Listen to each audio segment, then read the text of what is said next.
What is going on, you guys? This is Brandon from Comics Kings. Welcome back to the channel. Welcome back to the kingdom. We're welcome. If this is your first time, I'm really excited for this episode because we were talking backstage. We were kind of getting along, kind of not getting along. But that'll all get aired out here. Guys, let's welcome Leah Williams, writer of Trial of Magneto, X Factor, I guess the mother to Polaris at this point.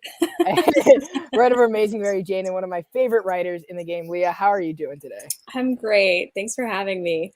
Always. I've been really dying to talk to as many people as I can in this X-Men world because it's been probably my favorite read, and it's like a once in a lifetime opportunity to have this experience. So thank you for the work that you've been putting in. I've kind of been comparing this era of X-Men to Claremont's kind of and how we're revolutionizing the way people see the X-Men. What are your thoughts on everything going on? That's a really interesting comparison. I felt kind of similarly in like participating in Hickman's, X-Men with him as head of X. It feels special to me too. It feels like I'm a part of something really significant and amazing. And, I work alongside my favorite writers and I geek out about that all the time. And it feels, I think what's most unique about the current roster of talent in the X Office is the fact that it's a really cohesive unit. Like we're definitely a community and we all get along really well. We're super close. We spend a lot of time in the X Slack, just kind of shooting the shit and hanging out. And we also are really dedicated to maintaining the cohesiveness of the line across our different books, which means we're in constant conversation with each other about who's where and what's happening in whose book and how to reflect, big significant status quo changes across the line. And I think that it's made, I think all of that is definitely reflected in the stories.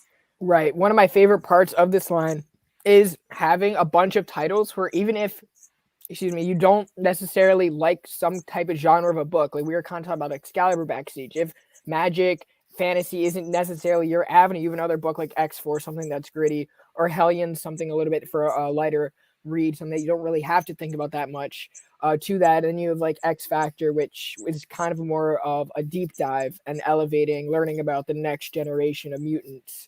And then, and this was very much deliberate from the start as part of Hickman's vision. He wanted there to be a book for everybody. He wanted the line to be diverse and for each book, each title to be completely distinct. So my book was the Death Book. right. And the way that John introduced this to me at like my first X-Men retreat was, you are writing the hardest book because you have the Death Book and you have to make that matter in a deathless society. And I was like, all right, well. So how did you go about go easy on me or anything? So how did you go about doing that? Well, for me, I'm really interested in kind of nuanced approaches to genre. So instead of doing like classic murder mysteries or that kind of thing, I wanted tenderness. I wanted found family. I wanted a bunch of weirdos on the same team who, get used to each other after a while. And I also wanted to, go into depth with some of the more emotional aspects of how resurrection or, a deathless society would be affecting mutants psychologically, because clearly it is. Like, clearly there's something going on there. Right. Because even when you get reborn, that we've kind of been seeing on Krakoa, you're not necessarily the same person, especially like when Domino came back, how she was like kind of reserved. Jean Grey, kind of the same way. Well, she had like some villainous interference there. Yeah. And for anyone who hasn't read it, that's in Ben Percy's X-Force, what happened there. So that's not like a typical resurrection, but it's still something where like the way that Cerebro backups work, there's kind of a blind spot where you get one backup a week. So like in X Factor, in Prodigy's case, he basically was going after a murderer before Krakoa was settled, or like just at the beginning of when Krakoa was settled. And as Vita put it, he fucked around and found out. And that's how he ended up getting resurrected. But the way that he planned it was specifically to use the blind spot in his resurrection, in his backup, so that when he was resurrected, he had plausible deniability. He didn't remember anything Right. about like everything that he had done. Kind Right. of left himself a breadcrumb trail. Right. And it's pretty unique because each mutant has their own different kind of take on how they're resurrected, or like they're resurrected for a purpose. Kind of like Fabian Cortez was in the pages of Sword, which are we going to be seeing him in Child Magneto? Because I know Magneto is no stranger to kind of dicking him around a little bit, throwing him under the bus. I don't want to get anyone's hopes up. I know there are future plans for him, but Trial of Magneto is like a really packed story. There's a lot going on there. So we haven't had a chance to check in with him yet. But for any fans of his, don't worry. No, I'm not a fan of it. I don't know. It's weird because I always think Fabian Cortez is best in the worst situations just to be there, right? So like I don't know. When he came back, why? it was Because he's a more piece of of shit. Yeah, because he is a piece of shit, and everyone knows that he's a piece of shit. My favorite thing about this character is we read each other's scripts a lot in the X Slack, like just, you know, feedback or whatever, staying on top of other people's stories. And I was reading one of Zeb's scripts, and this panel description just made me die laughing because he was describing Fabian's resurrection and he was like, he comes out belligerent. His body is an asshole. I was just like, oh my God, that is so perfect. Because it was like the husk, you know, the empty husk before the Cerebro backup gets put in. And Zeb was like, no, that one's an asshole too. That's really funny. So what is the communication process like in the X office? I don't know. We're just kind of always chattering in the Slack or texting each other, or we have these bi-weekly Krakoan council meetings, which are Zoom calls, basically. Like every other Wednesday, we have a Zoom call to Cortez for president. We have a Zoom call to go over everything, talk about any like big announcements or stuff coming up in our stories.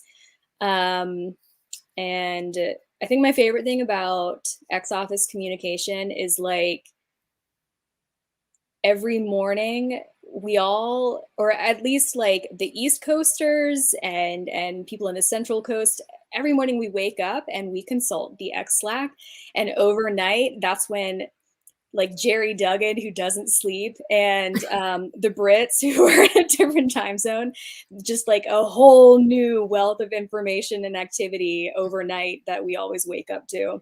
It's, I don't know, it's just one of my favorite little like X Office communication quirks. That's honestly hilarious.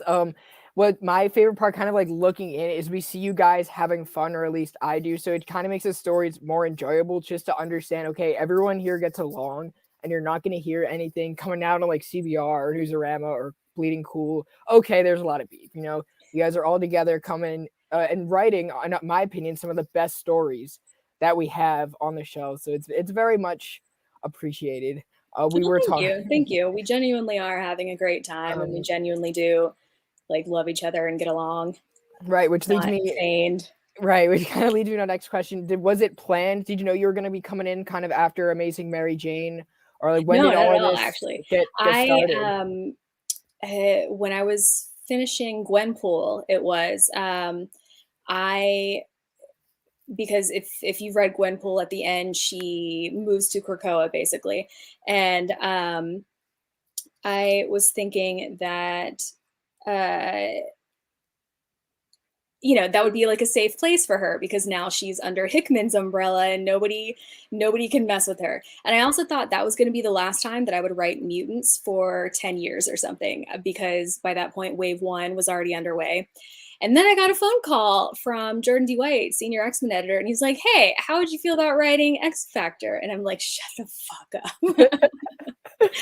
And I found out like within a day that Vita Ayala was going to be the other half of Wave 2 with me. And my favorite part of this bit of like, ex-office history here is the fact that Hickman went rogue at San Diego Comic-Con that summer and announced me and Vita as his Wave 2. He was not supposed to do that, but he just kind of like read the room and, thought people would be excited about it. And they were, and we did not get to tell people what we were working on for like another year. That's how early Hickman went rogue and just announced it himself. Yeah, I remember hearing that announcement. I was like, wait, what? I was like, that's awesome. I was like, that's like, because Vita's been a great writer that I've had eyes on for a while, and I'm glad that they're now writing New Mutants, which was actually writing Karma. When Vita wrote Karma in that one issue, when she was basically dying, getting rid of the other half. Honestly, like I messaged her that day. I was like, this scene in the middle of my work so day. fucking good. I love Vita's writing so much. Their Prisoner X miniseries in the Age of X-Man thing that we both worked in. I did Extremists and Vita did Prisoner of X. Prisoner of X was my favorite Age of X-Man mini. I loved it. And I've never loved Polaris more. Like in that moment where she was in like she was in restraints and having to use her nose to turn the pages of a book while sitting at a table. I was like, oh my God, I'm so in love. This is amazing. And then you got to continue writing Polaris and X Factor. Was she always one of your favorites? Or like, did you know that she was going to be the leader of that team? Did you hand select her for it? I resisted her completely because I was too intimidated. She's got like a really complicated history and, a lot of, I guess, kind of inconsistent characterization in our history. And that's pretty intimidating, especially, me coming into my first like ongoing series for the first time. I don't want to mess anything up or take on more than I can handle. But, she's also the highest profile character that was still available and not already kind of in use in somebody else's book. She was like the most, I would say she's the most legacy character. Yeah. If I were to put that in a better terms, I would say at this point in modern comics, I would say North Star's had more work because Polaris is mainly only there when everyone else is needed. I don't think in House of M, when shit hit the fan, that she was really around. It was mainly just like Quicksilver, Magneto, and then Wanda there. I would say that she's been kind of put on the backstage a little bit, mostly because of her family life is so overbearing, and she has a very similar it's a lot to handle, power set.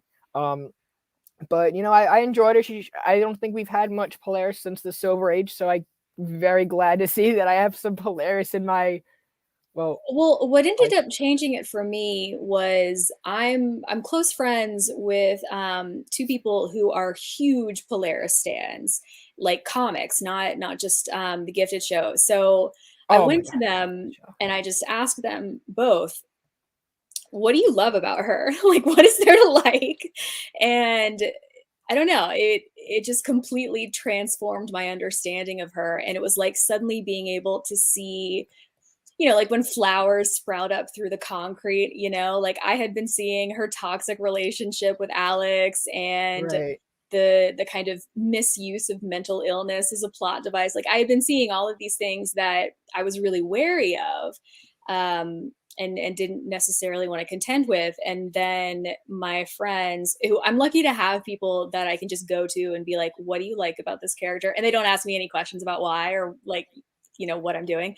But they were showing me her passion, her drive, her like geophysics, unfinished geophysics PhD, that kind of thing. And, the way that she guards her vulnerabilities and how sensitive she is. And it was just like, okay, yes, she's amazing. She's mine now. Oh. Okay. Oh, so you can claim her at that point. Wow. I guess what I love about Polaris is I have a twin brother. As a little bit about me, you guys. I have a twin, looks nothing like me. I'm the much better looking of the bunch. But anyway, so he's kind of been the more, let's say, I don't want to use the term popular, but he's more of like not really outgoing, but the one that people see the most, right? And it's like I'm kind of in the background a little bit. So I kind of thought that was the relationship with Juan and Polaris, and that person who's always kind of in the background that no one else is looking at is in fact the most interesting. Like even in our comic book community, people that no one really looks at for content, people that like never really go in their chats, those are the people that I find more interesting because they actually have a whole lot more to say sometimes.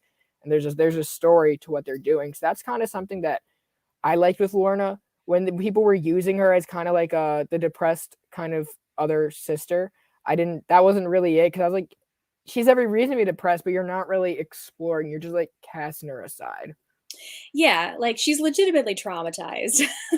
Right. And with good reason. And this became a kind of consistent motif in X Factor because I realized I chose the cast based on who was available, and after that, investigative capacity. So I was looking at powers and who would be the most useful in like a forensic capacity. So of course, Polaris, Eye boy, because you can see everything. Eye boy, Prodigy, like of course, and that's the way that it came to be. But then after the fact, once I had my cast and I was kind of like looking at them from a distance, I realized, okay, first of all, this cast is really super queer, and that's cool. And secondly, this cast is also really traumatized. We have so many cast members who have PTSD, or that like or like kind of legitimately. have are kind of still discovering themselves. 'Cause a lot of them are recent characters. A lot of them are LGBT. Actually, the North Star's wedding from Astonishing 50, we never really got much story outside of that. So it's kind of great to see what you're doing with them in Trial of Magneto as well, coming out of the pages of X Factor. Yeah, I'm really excited that I got to continue that legacy because it is super important. North Star was, The first, Marvel's first character to come out and Marvel's first character to get gay married, and that's really important. right? And I'm excited about another milestone that you'll see at the end of Trial of Magneto. Oh, okay. Which I guess we can segue before we get into that. We always ask every X-Men writer. Chet is the X-Men super fan. Has almost a full run of Claremont and Byrne signed by Stan Claremont. So, Oh wow. who's your favorite X character? I hate this question so much. Right. That's why I just like Polaris. You can't argue with me. um, I think it would be Emma Frost and Magic, and I will not choose between them. Okay. No, you don't have to. You don't have to. I get it. I love. I've never appreciated Magic more than I did in Ten of Swords. When I started reading, it was during the time when Marvel was like, "Hey, X-Men, you can only be our number 4 best book. You can't surpass anything that's in the MCU right now, even because you're owned by Fox. So we're not going to give you any creative freedom." So I was like, they used Magic kind of as the person who makes situations worse, kind of like a female Fabian Cortez. I didn't like her Yeah, during Colossus's she. wedding. I was like, no, So I much of didn't that like it at came from all. Hickman too, because he started writing her as this like shimbo kind of character, like not knowing how to spell magic, like the noun, because her name is spelled with a K instead. That was Hickman. So they hate Cyclops and like Polaris. It's horrible. No, it's not. It's a little horrible. We still need to discuss why you hate Cyclops, because it's funny I because on the other I side of don't the room, vibe with that at all. I'm looking at a print of Cyclops and it has like a bunch of panels that Jim Lee did. I bought it was $5. I'm like, it was Jim Lee. I'm buying it for Jim Lee, not Cyclops. I don't think Cyclops was ever really as good of a leader as people make him out to be. I think he's very emotionally reactive than he is objective about what needs to be done. If you look at what happened when Jean kind of took off in Uncanny X-Men and the whole team when they left the Savage Land, Cyclops was the first one to move on out of that whole team, and he just lost his significant other, moved on with Colleen Wing, and on the like, Okay, sure. Like no one's saying he's a good person, but what we are saying is that he's a great character. This is compelling, he's a all of compelling his bullshit. character. He's a compelling character for sure, but I think that a lot of times he'll put his own ego and emotional objective ahead of the team, right? I And think that is Charles's MO. Like, name one time when Charles hasn't done that. I hate oh no, Charles. I Fuck think Charles. Charles is just as much of an asshole as Cyclops is. Believe me. Well, he's Um, worse. He's the one who groomed Scott to be his child soldier. He's the real villain here. See, I can agree with that. I can agree with that. um, so Trial Magneto. So when X Factor ended, was it supposed to only be the 12 issues that you had? Um, so what I know you happened get asked that a lot. is the events of Trial of Magneto, I originally pitched as my third arc of X Factor. And that ended up being popular enough that they were like, okay, let's make this its own thing. And, we'll have you finish X Factor and just focus on this story that we think needs a bigger platform than it would have gotten as the third arc of X Factor. Um, so that's how Trial of Magneto came about. And it does mean that the X Factor cast, they do kind of like take a back seat to the Magneto family drama and that kind of thing. But that's been a really interesting challenge in and of itself. Like we were just talking about how intimidated I was to write Polaris. Now I'm writing the extended Mag fam and all of their conflict Right. and bullshit and tenderness. And it's been intimidating still, but also really fulfilling. Right. I would say it's kind of bittersweet.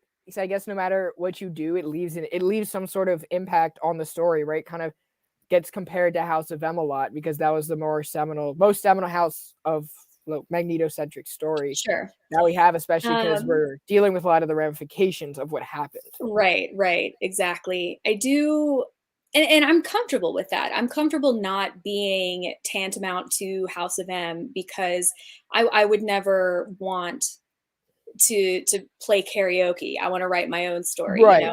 So my goal going into it, and this is something that was discussed with the other offices and with my editors, I want to build an empathy engine for Wanda. I Right. want this to be something that stops making a pariah of her. So it's Yes. what I'm doing is kind of the anti House of M. It's bringing a lot of people together, and yes, it's a murder story, so there's that too. But bringing people together over murder is also something that X Factor featured in this series, so it makes sense to have it here too. Yeah, 100%. I think a lot of writers, when they I don't want to say fix something, but expand the narrative on characters that have had their events like 10 years past, kind of love bringing up. I think DC is more guilty of that, especially with what they're doing with Wally West, bringing him back and then kind of retconning Heroes in Crisis. Same thing with Nightwing, retconning everything that happened in Batman 55 just over and over and over again. And sometimes it doesn't feel like those writers were hitting their beats. Now that Tom Taylor has Nightwing, it's much better, but not really. Wally, I'm still that the air is still out, especially because he's one of my favorites. So I'm like, this has to be perfect. But with Wanda, I really like how we're still kind of dealing with everything that happened, but we're pushing her through it, and she's learning more about her powers. I noticed in the recent issue, it was more like, okay, she's in a part where she's not familiar with in her own power set.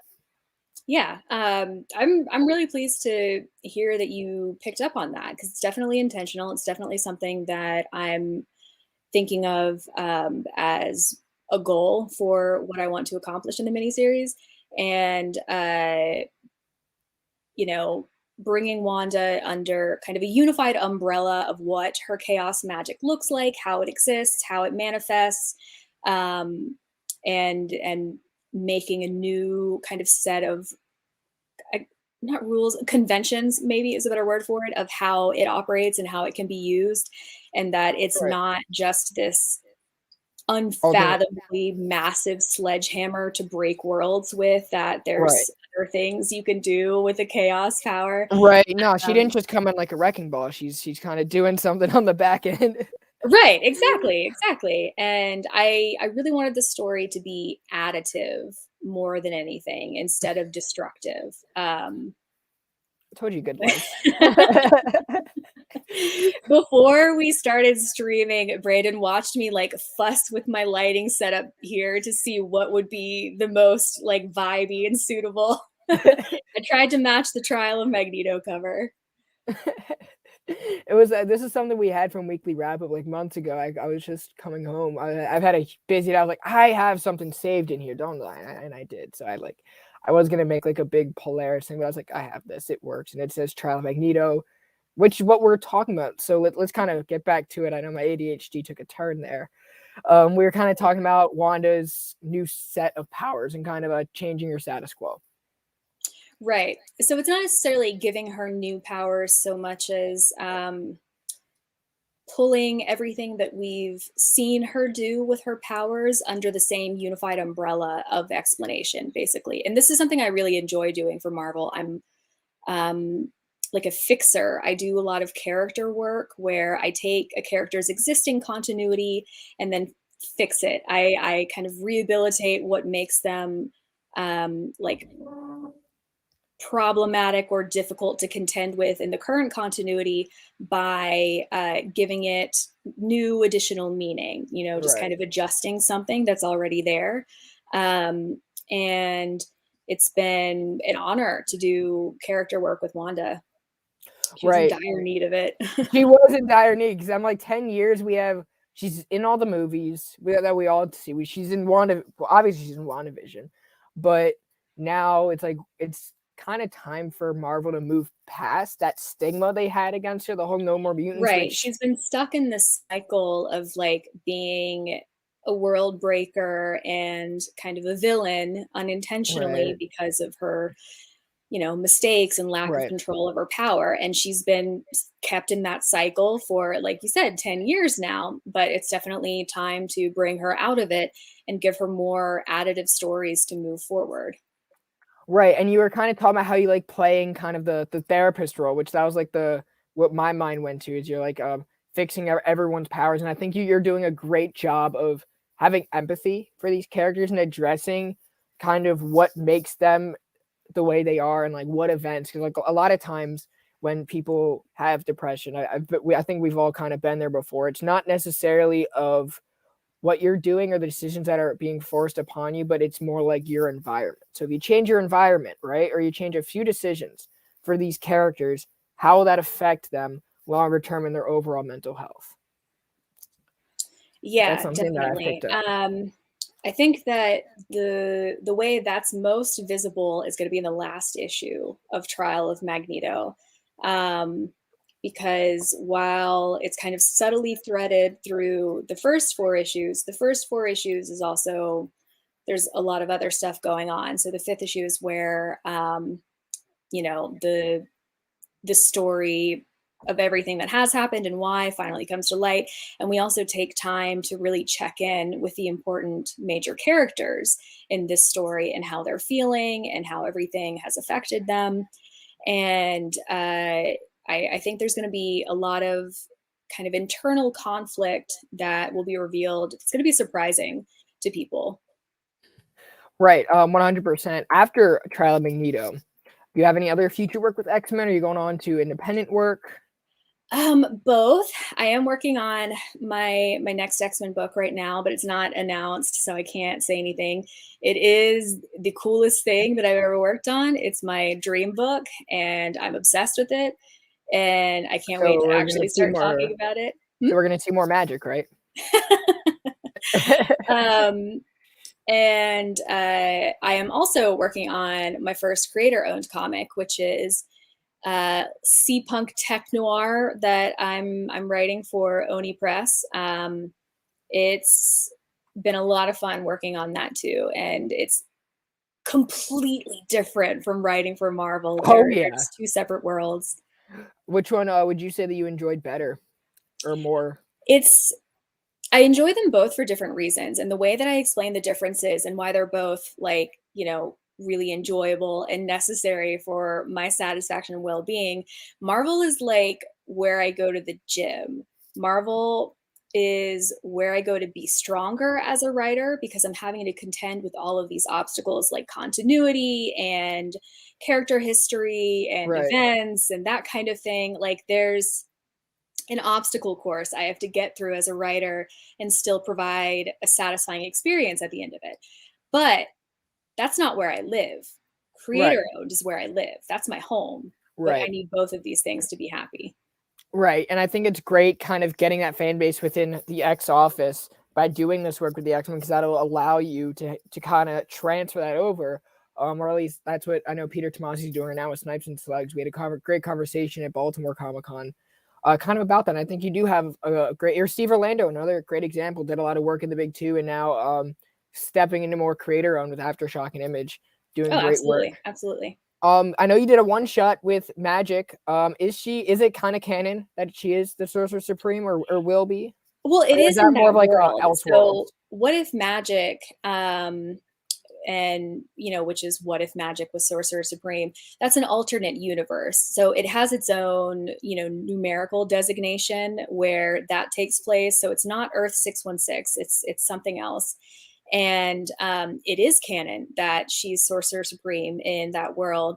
So what if Magic is the first installment in that? And there's actually a conclusion to it. It's set in the same world too, because what if Magic kind of performs so well that they let us, the same creative team, me, Felipe Andrade, Chris O'Halloran, kind of reunite again to tell the conclusion of the story in Doc Strange: The End, which is, when Magic takes over as Sorcerer Supreme. Right. I would love to see that happen, because as we were kind of talking about earlier, we kind of got lost in it, but I've actually been enjoying Magic a whole lot more. I've been reading the Mutant Omnibus a lot, and obviously being introduced there, I liked her. And then I didn't when I first started reading, mostly because of the Colossus wedding. I think that was like my first introduction to her, as like the little sister came in between the wedding, and I was like, oh Oh, that's funny. no. See, that's such a different And then I was like, that's not Magic. And then Ten of Swords like renewed interpretation my faith. of that same scene from readers who've encountered like the flirting between Ileana and Kate Pride in other issues. They saw something else entirely in that same scene. Have you read the Magic miniseries, the 4-issue miniseries? That Claremont did? Yeah. Yeah. Or at least I'm getting to it. I've read it That's my before, favorite, I think. but yeah. It's a really, really good start point for her, because it's not a team book. It's only focused on her. So you're getting her internal monologue and her thoughts and how difficult this situation is for her that she's in that miniseries. And it's also just heart-wrenching. It's beautifully written. 100%. I'm definitely rereading it. I think I'm looking at it right now. I'm about halfway through it. So it's like the whole omnibus. I think it's like 1,300 pages.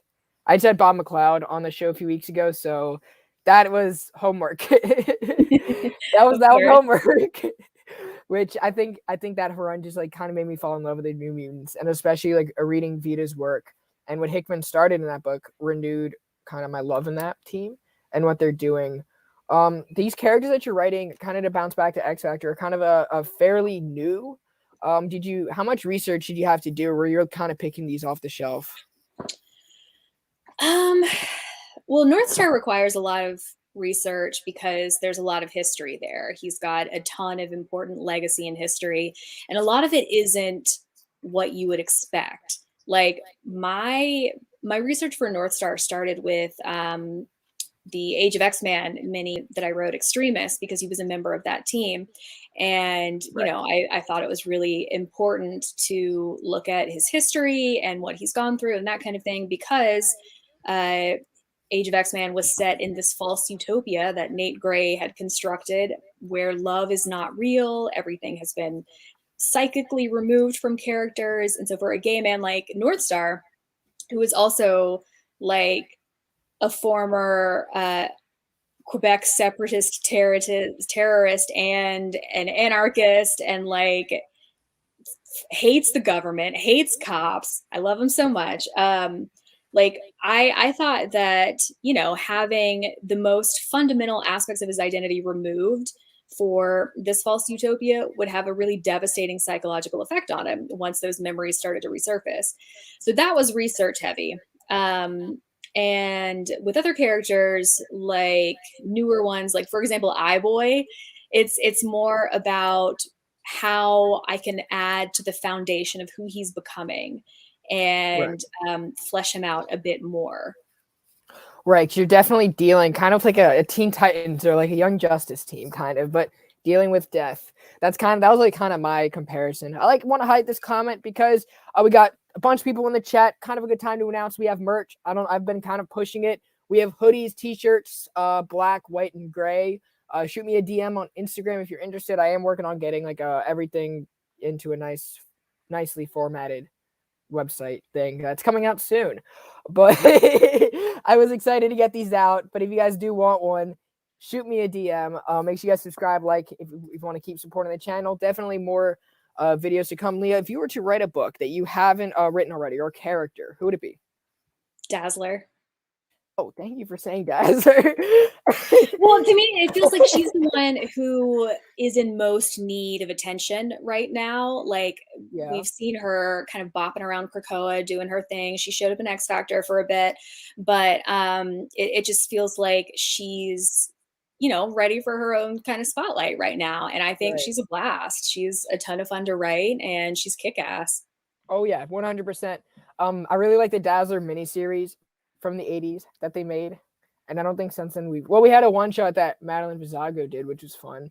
But I always like kind of getting into the dynamic of Dazzler just because she's like this punk, edgy teen who's just like kind of friends with everybody, but inside not as sound. But it'd be cool to elevate her status. What would you do if you were to write that book? Well, I can't tell you because I still hope to write it someday. But yeah, it would be Dazzler focused and just kind of bringing her into the Krakoan era in a spectacular fashion. Who would draw it? I don't know. There's a ton of people who would be amazing drawing a Dazzler book.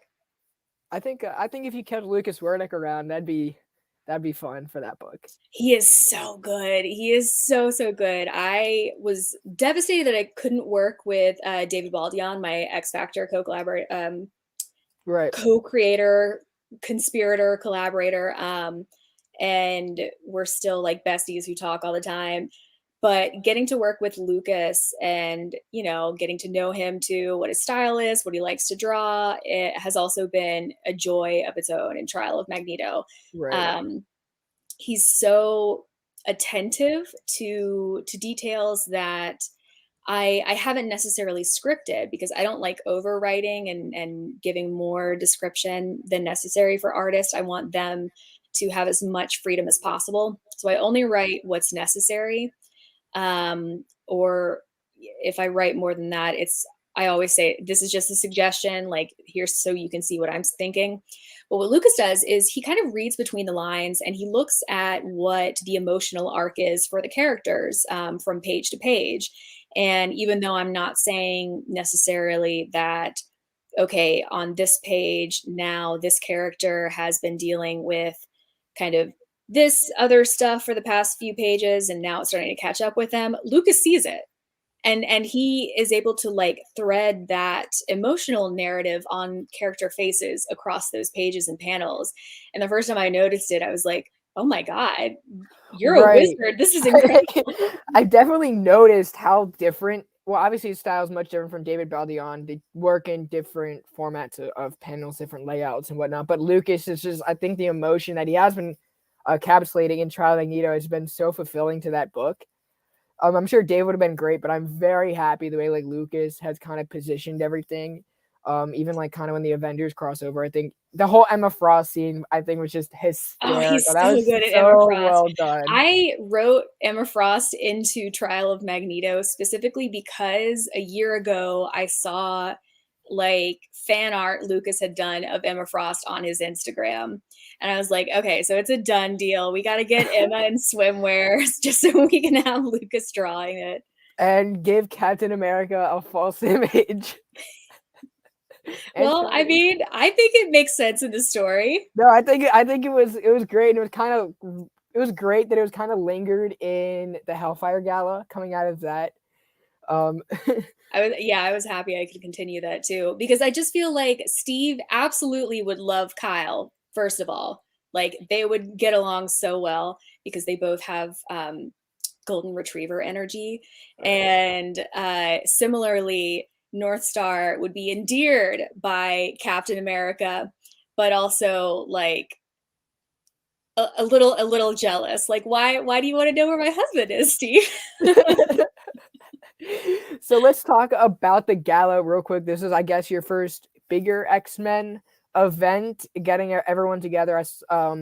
What was that Well, like X of writing that? Swords probably What kind of was, but swords? the Hellfire Gala, definitely after that. And it was actually originally because the X Office had been working on the Hellfire Gala for probably a year and a half before it was ever announced and you guys knew about it.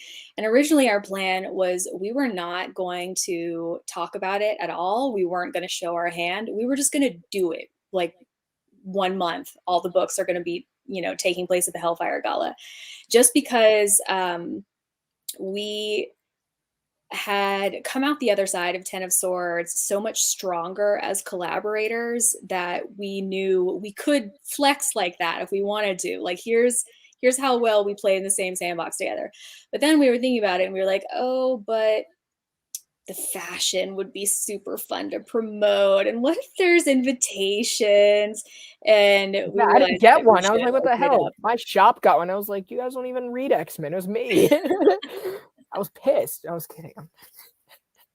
Maybe next year's Hellfire Gala. Maybe next year. Maybe next year. We actually did a segment where we all dressed up in our Hellfire Gala outfit. Like, what would we wear? So that was. Oh, I love seeing that. Yeah. What were people calling it online? Hellfire Sonas? I didn't catch it. I didn't do that. I said, hey guys, this is what I'm doing as a Hellfire Gala. Come watch weekly wrap up tonight. See what everyone else is being dressed up as. And that was probably one of the funner shows that we did. Just kind of I love seeing the Hellfire Gala cosplay too. Those were incredible. Oh my god, I was really there for the Hellfire Gala cosplay. For some weird reason, I loved not weird, but I loved Richter's costume. Like it was like What was his costume? Oh, like his druid costume? Yeah, he just basically wore what was like the silk coat and just with a hood, kind of like I don't know if you ever seen The Big Bang Theory, but no. Okay, never mind. Then you wouldn't get the we didn't. We did that, brother. Bryce, shut up. That's my ghost, Bryce. And then, that was a great show we did. But what was it kind of like for you? Let's continue talking about that. About the Hellfire Gala? Yes. Talking about the promotion. The promotion, it was really exciting to see how quickly people took to the fashions because we put so much thought into that. Like we have a Pinterest board I can actually give you a link to. It's a public Pinterest board where me and Jerry Duggan, Annalise Bisa, and maybe a couple other X-Office folks were all adding different like fashion inspo. Like we had our designers that we were looking at and thinking of, because the whole thing about Krakoan fashion is that it is not human fashion. It is something new. This is a new culture, and we need to see that represented especially in the Hellfire Gala. Because the way that they make their clothes is through Krakoan fibers. So there is no limits to the way that they can present their aesthetic on a red carpet. And we had to think really, that was my idea. I insisted that Shatterstar just be in his WWE inspired Mojoverse outfit, but also bloody. Just come from a huge battle. And you're welcome. And yeah, so Krakoan fashion was like a really important thing to set up with the first Hellfire Gala and just kind of push it to the extreme of what would this look like, because it's not going to be traditional formal wear. It's going to be avant-garde. It's going to be, really, really different. So we have a Pinterest board, an X-Office Pinterest board, that the name of it is like an inside joke of whatever we were laughing about that week, which I think is Fat Bear Week. I'd have to look it up specifically to tell you. It's something stupid. It's something ridiculous, but that's why I love it so much.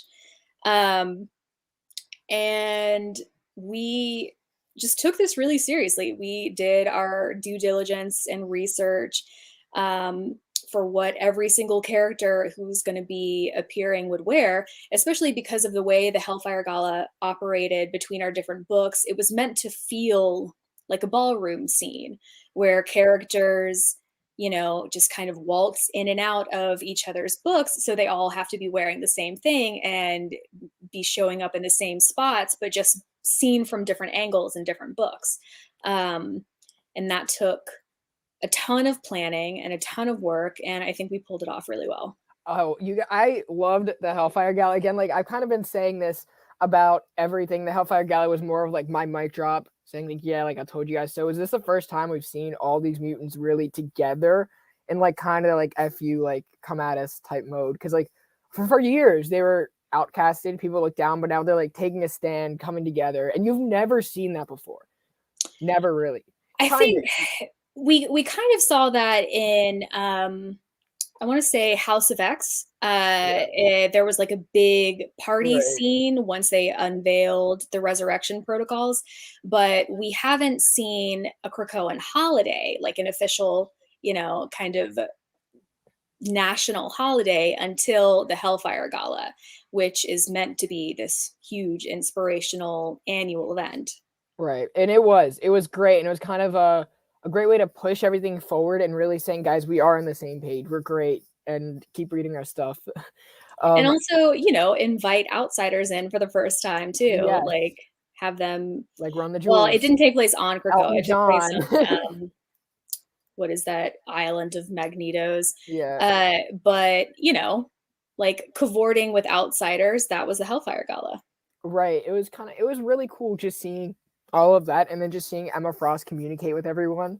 I thought that was like the most kind of mutant way. It was like and she was the only one who had costume changes, and there were 4 of them.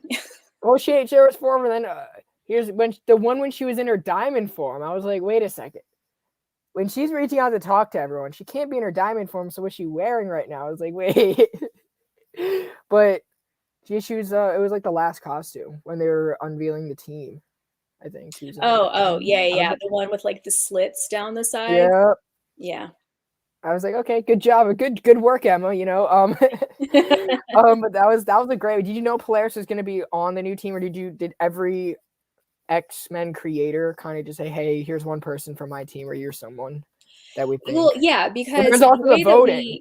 The way that we came up with the voting roster was we were looking at the overall landscape of characters and who would be available, who would be a good candidate for the X-Men vote. And so I was looking at my original plans for my next arc of X Factor, which was going to be very North Star and Aurora focused, and kind of investigating their identity, because they're mutants, but they're also mutants in something else that has never been discovered yet. And so I was like, okay, well, Lorna's going to have some free time, so maybe consider putting her on the roster. And then Jordan and Jerry were both like, are you fucking serious? Like, what? Why would you do that? And like, because she'd be a great X-Man. Like, what? Why are you so incredulous right now? I'm trying to be a team player here. And I also thought that, she would come back afterwards.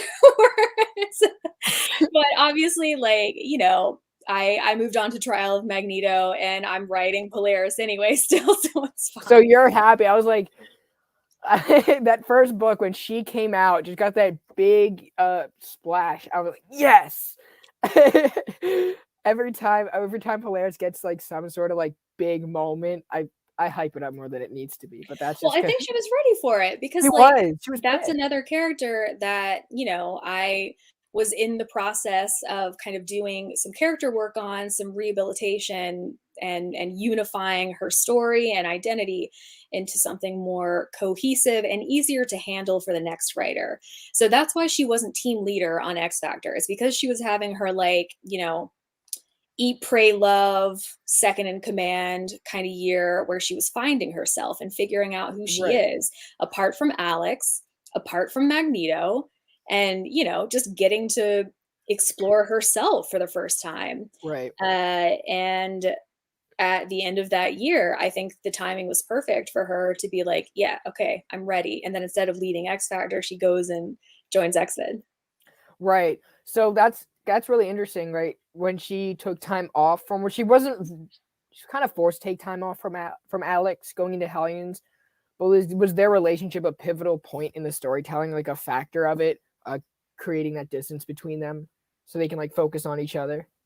Um, it definitely was a conversation that Zeb and I had at some point in the beginning. I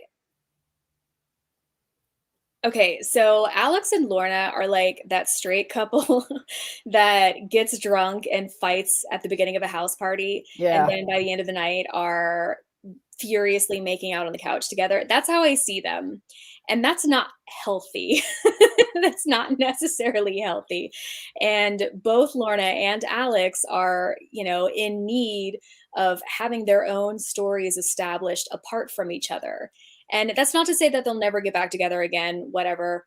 I would Oh never do no, no, it. no, I would because never I'll be write in the that. book, I know right? people are into it, but I I think that they should be allowed to be their own characters Right. without having to be in a relationship.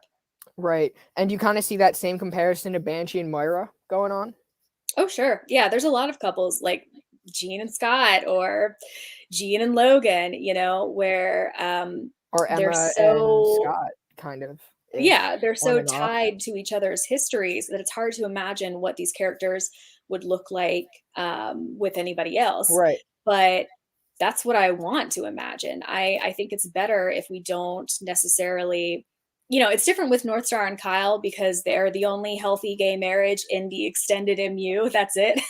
That's all we got in terms of representation. I mean, we got But Wiccan as and far as Hulkling. like, hmm? We got Wiccan and Hulkling. But Oh, true. They're married now. Um, but before that happened, before I was writing them, 2003 or in X whatever, Factor, and so that's what I was thinking. Like, 2007 was their marriage. Sorry. yeah, yeah.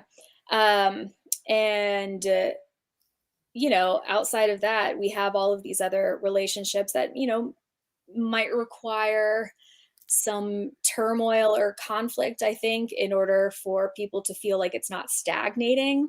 Right. Because God forbid there's just like a healthy relationship, a healthy adult relationship that Yeah. stays that way. God forbid something is pure. Yeah, right? Twitter goes crazy, which is kind of I see a lot of Gen X's just comment coming at me right now for saying Banshee and Myra.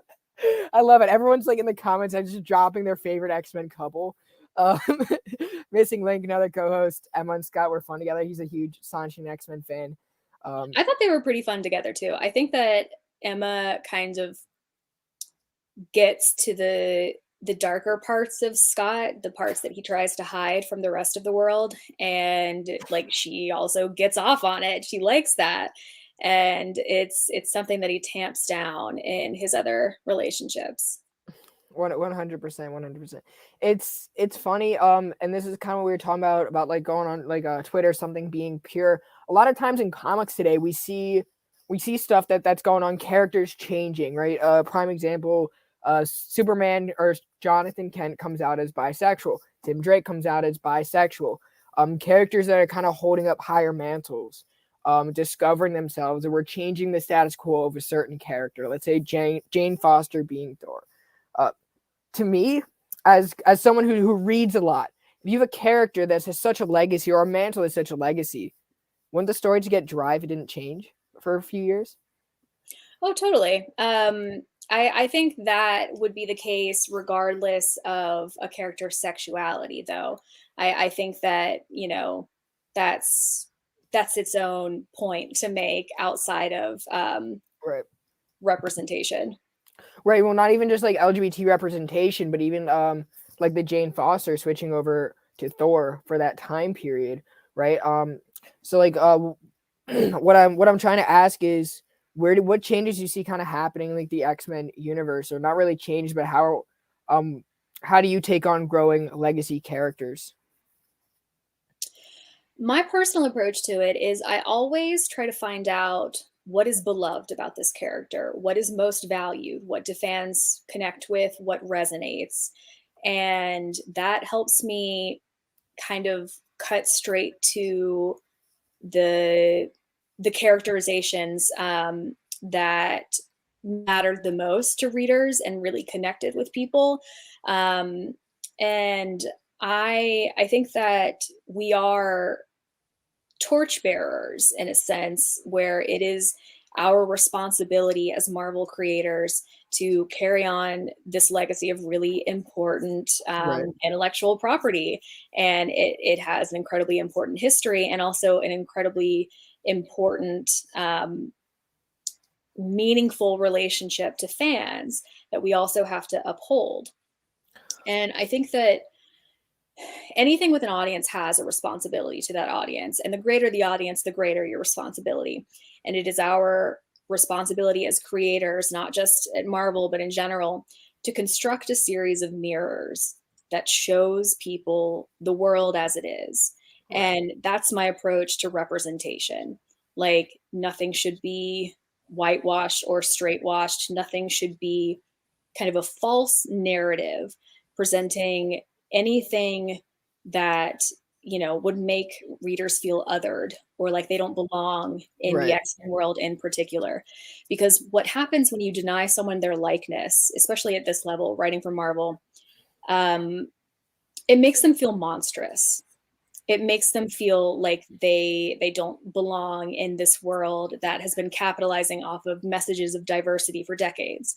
And I find that abhorrent. I'm not on board with that. But I also think that there's kind of a delicacy in how you navigate these things.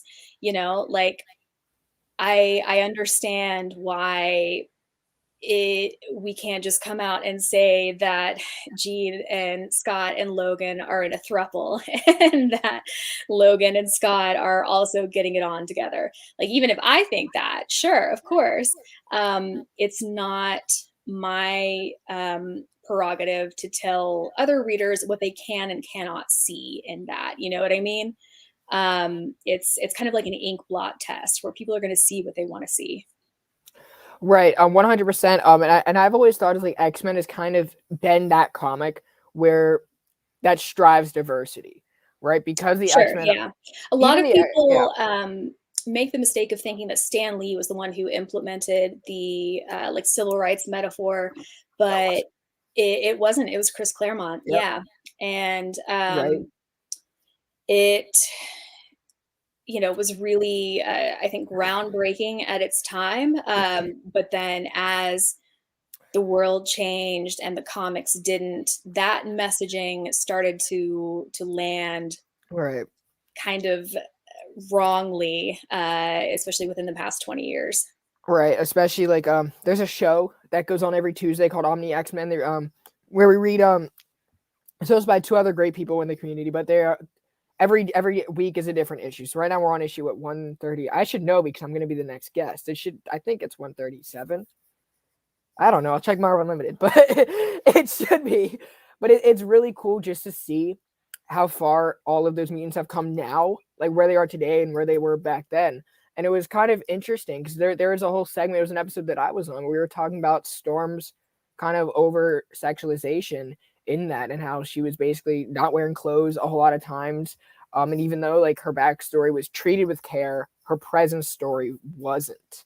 And I think that Yeah. was probably the biggest miss that was in that run, is how to deal with Storm. Yeah, that makes sense. And when we go back and look at the same X-Men comics that were, lauded for their sense of racial diversity, we have what we're looking at now is, we know, racial stereotypes. The original appearances of Sunfire. Oh man, it can be kind of a rough read for newer readers. So bringing that into the present and recontextualizing it with, modern attitudes and a more authentic representation of this character's community, like where they come from, is really important to X-Men comics. Uh, X-Men comics in particular, just because of how long it Right. coasted off of the marginalization metaphor. I also think that there weren't very many racially diverse creators back then when it was happening, and that's another I'm trying to important think. focus now too. No, not really. Not just a diversity of what's being presented, but the who is of Who's doing the creating? right. Which that's also interesting because like when you said that, I was like, my brain immediately thought of, okay, who were the top writers of Marvel at the time? Claremont, Miller, Englehart, yeah, just Starlin, all the same race. Which I mean that's the time that they were in. Which there's you can't go back and fix the past. You can only fix the future. And what like a lot of people, even in our community here on YouTube, Instagram, can do is to encourage books that invite that kind of readership, the saying like that comforting feeling of like you can turn the page and you can see yourself in that, right? Because for a long time, not everyone could do that, Yeah.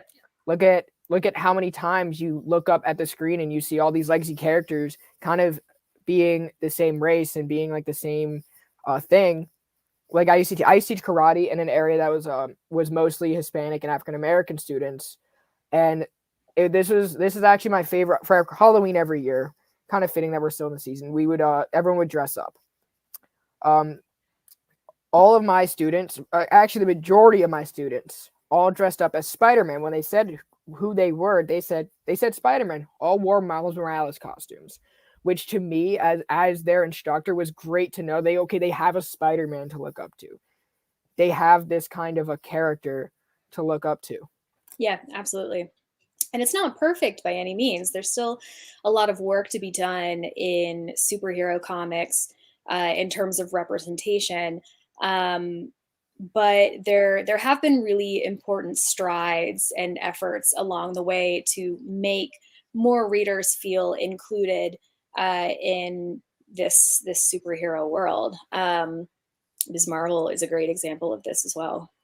Oh yeah, come on! I'm so excited for that. I mean, Kamala Khan was a little weird to me because I think it was the artist who was drawing it. I just wasn't into their style, so I didn't really get into the character until Saladin Ahmed took over the book. So that's been a kind of a newer love for Miss Marvel, and seeing her on Champions was a huge treat for me as well because I was like, where I can get my Miss Marvel. I love what Kelly Thompson is doing right now in her series and how she's combining Kamala into this arc. I think it's going to be a lot of fun. Yeah. Who is a character? I saw this up in the chat a while ago, and I just can't find it. But who is a character you would write outside of X-Men that you would love to give attention to? Like at DC, anywhere, Marvel, Marvel DC. I love lantern shit. I love like at DC. At Marvel, I'm X-Men. At DC, I love lantern shit. That's my thing. Particularly Red Lanterns, particularly Atrocitus. Okay, so you're a huge Jeff Johns Green Lantern fan. Yeah. That's one of my favorite runs of all time. Blackest Night was the first event that I picked up in trade when I first started reading. That was like my first DC. Same, actually. Yeah, it's super accessible to new readers, which is really important. You got to know everyone died, and they're just bringing everyone back. It's like if they're dead, they're gonna come back and fight you. It's cool. Who's your favorite Green Lantern? Kyle Rayner. Yes. Okay. See, so now I was like, if she says, because one of my co-hosts says Guy Gardner, actually right here missing link. He's a Guy Gardner. So we get into fights about that all the time.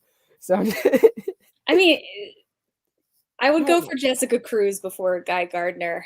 I would go. I think I go Kyle, Hal, and then Jessica, and then John, and Kilowog, and Simon Baz, and then Guy Gardner can sit that at the bottom.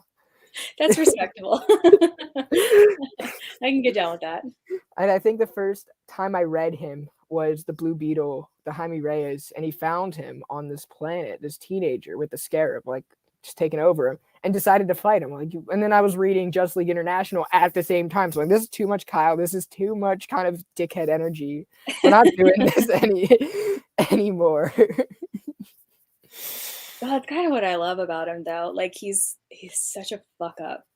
I mean, it belongs in a certain type of book. I think with Sure. Booster Gold and Blue Beetle, I think it works because those are two characters that are just so easygoing. I think Guy Gardner and kind of like a New 52 Harley Quinn would get along.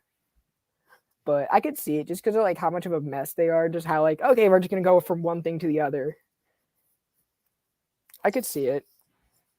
They'd get along, but it'd be toxic. It would be toxic really, as fuck. as a reader, it's like I would love to see it though, at least for an arc. Sure. At least for an arc. I don't know anymore. I like this question when you read Giant says X-Men, it says, okay, gotcha. But anything else that you would like to promote? Anything you got coming up that you'd like to talk about? Not that we haven't already touched base on. The last 2 issues of Trial of Magneto should be coming out pretty soon, and stay tuned for more exciting announcements about my first creator-owned. The book is called Render, and it's going to be coming from Oni Press. I'm really excited for that. What has kind of been the shipping delays been like for you guys with X-Men? Like Like because kind of of the with all like pandemic and stuff. yeah, because like all the paper shortages. Yeah, it's kind of affecting stuff here and there, but Marvel's in a good spot. That's good to hear. And what are and if you are allowed to talk about it, is Hickman coming back? What's going on? Because the way that I kind of interpreted everything was you guys are building Krakoa when he wants to move everything forward in a big bad way, he'll be back. I think I that's what I can't gathered. tell you about that, but I can tell you this is all part of his plan. Like him leaving, this is a part of his plan. Because That's I enough for me. know there's been like a ton of angry YouTube videos about us ousting him or whatever, and that's totally not true. We call him Papa Hickman, just so everybody knows.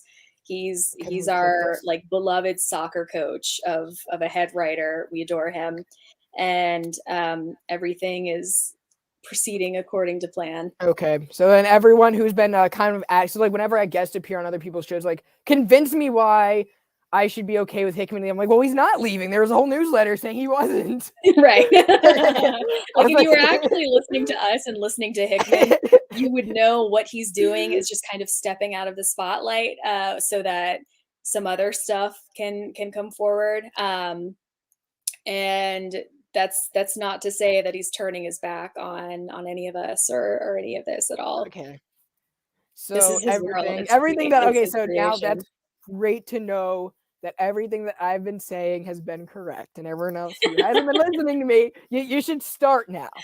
On our end, first off, I want to thank everyone for tuning in tonight. This was fantastic. This is on Creators Corner is one of my favorite shows. Simply because I love what conversation comes out. I don't really do much preparation. I just read and then come on and talk. So, and we just chit chat, which is always great. Leah, thank you so much for being here. Of course, thanks for having me. It's a lot of fun. This was one of my favorite episodes we've done. In the pipeline, before you guys go, we have merch coming. We have merch already mentioned earlier in the interview, but we have it: hoodies, t-shirts. If you want one, DM me because I have not put together some way to organize it yet, which is coming. Tomorrow, we have our Eternals Archives review led by me and then Stefan, Missing Link, and then Michael, which you guys love that Archives team. We're talking about the Neil Gaiman run, so it's very new reader friendly for everyone who doesn't know a lot about the Eternals. Check out that episode dropping at 1 o'clock before you see the movie. Other than that, we have weekly wrap-up every Monday, 8 p.m. Eastern Time. This is our weekly comic review show. And then we have Whiplash Wednesdays with the PCP Army Bad Batch. As Stefan and I, we just talked about how to create a successful relaunch, which are a lot of factors going in. We evaluated everything. Go check out that episode from last week. Next week's topic is to be announced. Thank you guys so much for your support. The next guest on Creators Corner is going to be Jim Shooter. I have not announced that yet. So Jim Shooter will be the next guest. You guys know him as probably with the best editor-in-chief in Marvel history, even though most people forget he was editor-in-chief. Wrote some of my favorite stories, so I'm super excited. And then after, we have Marvel Wolfman. So we have a huge lineup, and then we have more people to be announced. But thank you guys so much for your support of the show. I'm super excited for what's yet to come. Take care, you guys. Have a great Thursday.